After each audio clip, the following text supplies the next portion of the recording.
Well, I'm really excited to have back with us today Laurie Cardoza-Moore. She is the president of Proclaiming Justice to the Nations, and the last couple of times we've had her on, she is really fun and so informative and so motivating. And Laurie, what a delight to have you with us today.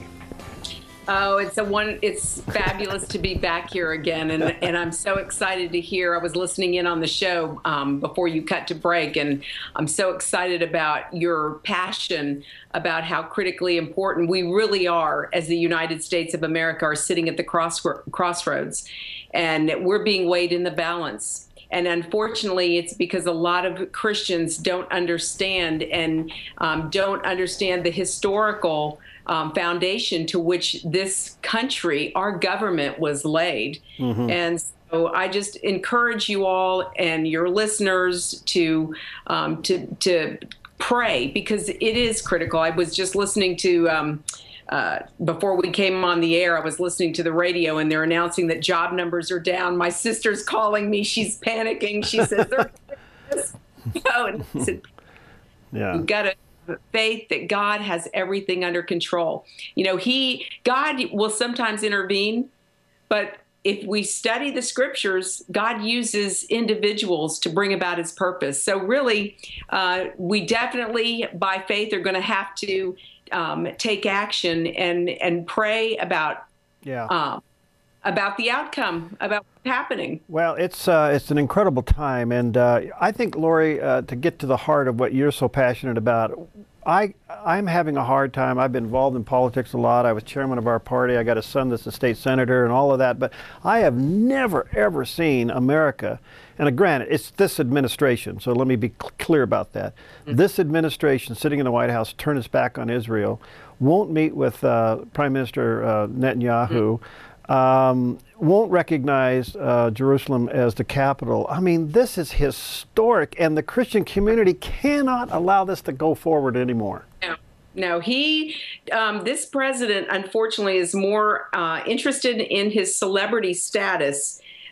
He's more interested in getting elected even than the security of the United States or for the security of the nation of Israel. You know, Iran is sitting over there months away from having the capability of having a nuclear weapon.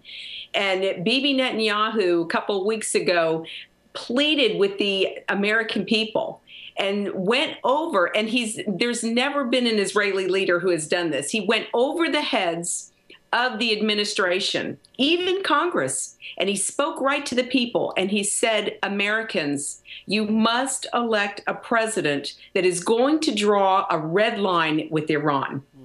And he is so, you know, it's that statement should be coming from an American president, but it's coming from the Israeli leader, the Prime Minister of Israel. Truly, the Prime Minister of Israel right now is the world leader. No question He's about the it. one that's trying to protect the rights of humanity. He's trying to protect the rights of humanity from a nuclear meltdown, a nuclear missile.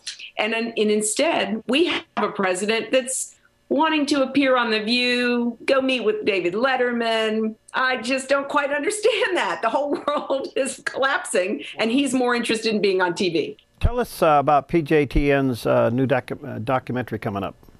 I'm excited. You know, we just got back from Israel. We were there for a week filming this documentary. It's called Israel Indivisible, the world's plan to divide God's land. And Perry, we're going to show historically, archaeologically, legally, biblically, politically, why Israel has rights to the land. You know, and it's amazing because during our time that we were filming, it really impacted me. We were talking with some of the local businessmen. We were talking with politicians there, and one gentleman shared the story of how the nation bloomed when the Jewish people came back. And you know, this really hit me because I've been there many times, Perry. But he said to me, he was sharing with me the story of Gaza. He said, "Remember Gush Katif, when all the Jews were expelled?" And I said, "Oh, I remember it well." He says, "Well, what you may not have heard on the evening news is that once the Jews were expelled from the land," he said, "their vineyards began to die. The agriculture began to die. In fact, one Arab who worked for a Jewish farmer decided to take over his prior boss's farm and try to keep it going, to keep a livelihood for himself. And he called the Jewish farmer after weeks because all of a sudden the crops started to die. He says, "I've been doing everything you taught me." And he says, "But everything's dying. What should I do?" And the farmer said, "I don't know what to tell you. You know everything that I did." The reality of what happened that night, this Arab went to bed. He woke up with a nightmare, and he called this farmer, the owner of the land, this Jewish man, his old boss, the next day, and told him about this dream, that God appeared to this Arab and said to him, "Stop farming the land." He said, "Because if you don't, I will take your two sons." And the man said this, the rabbi said to me, he said, "Remember when the Jews started coming back into the land began to bloom." He says, "And when we leave the land will die." Wow. Because the land only responds to a specific people, the owners, the inheritors of that land. That so blew me away. Such a powerful story. And it's so true. You can look in the Arab populated areas as you travel throughout the land, and it's dead and it's desolate. You go into the Jewish communities, into the areas that are called settlements, and they're alive. There's vineyards, there's flowers blooming. It's absolutely gorgeous. But as we traveled the land and we documented what was happening there, it's amazing because the Palestinians, and this is not something we hear on the news, and we're going to talk about this in the film, the Palestinians are actually building homes. And let me just tell you, Barry, these are not little, we see these bombed out shelters of homes that these poor, impoverished Palestinian people are living in. We saw 3 and 4 and 5-story homes, concrete homes, beautiful homes, huge.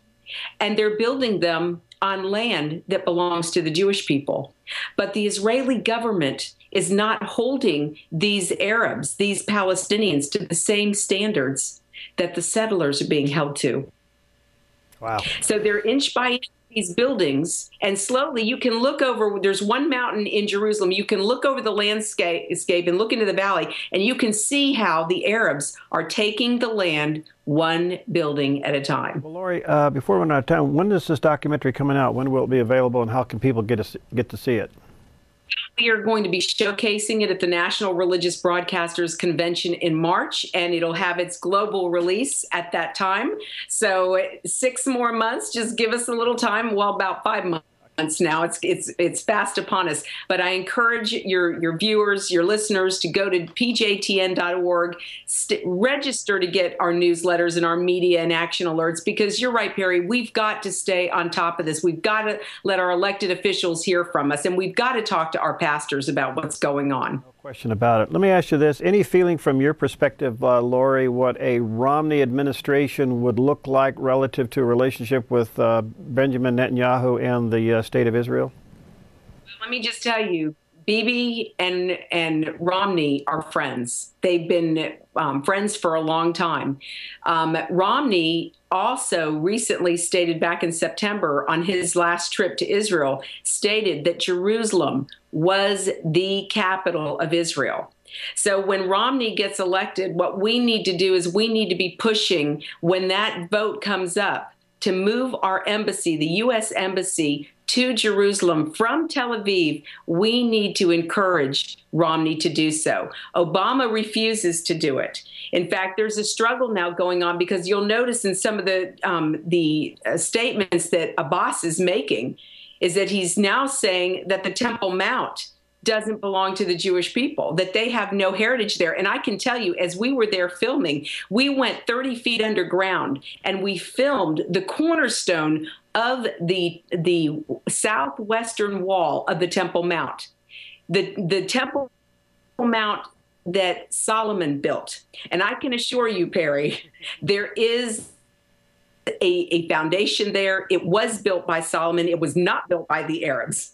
But no, I believe a Romney administration is going to be a more secure. It's going to reflect the values and the relationship. You know, there was the last poll, 71% of Americans support Israel. And unfortunately, this administration, you wouldn't be able to tell that. We can't get this president to even meet with the prime minister when he comes to the United Nations. Like I said earlier, he's more interested in being on TV and socializing with Hollywood elites, as opposed to meeting with the world leaders and dealing with the issue of the Iranian threat right now.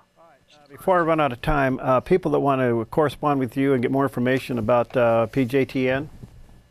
They can go to our website at pjtn.org, or they can call us at 615-778-0202. But the best way to reach us is through the internet. That's where we post articles every day that are relative to this issue, Perry. We've got to stay educated about this, because if we are informed as the church, then we can also inform our family, our friends, and we have to make sure that we get out and vote. That is I was speaking to one of our board members, a rabbi, earlier, and I said, Rabbi, is there any words of wisdom you want me to share with the audience on the Dove? And he says, tell them to vote.